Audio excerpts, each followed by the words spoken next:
la marche vers le bien-être social de nos populations passe par des initiatives porteuses d'espoir. L'initiative africaine de la Grande Verte en est une pour nous, États africains de la bande saharo-sahélienne.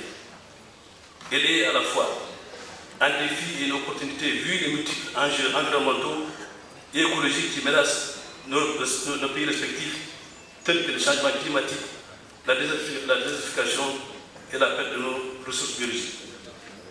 Défi parce que nous ne pouvons laisser ces aléas mettre en péril des énormes efforts consentis par nos gouvernements respectifs et par conséquent compromettre les conditions de vie de nos populations.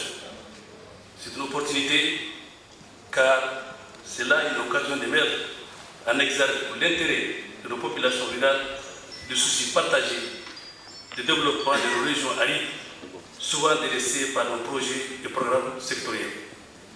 Cette initiative témoigne donc de la nécessité d'une mutualisation de nos moyens et de nos efforts, sans lesquels nous ne pouvons réussir à titre individuel. Les pays membres de notre initiative et à leur tête, les chefs d'État et de gouvernement, ont, après avoir fait le constat des préjudices occasionnés par la désertification et la dégradation des terres, pris des responsabilités historiques et communes.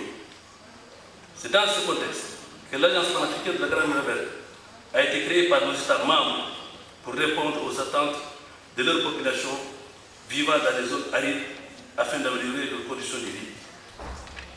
Elle constitue donc l'un des plus ambitieux outils de coopération pour la résolution des défis environnementaux de la bande saharo-sahélienne.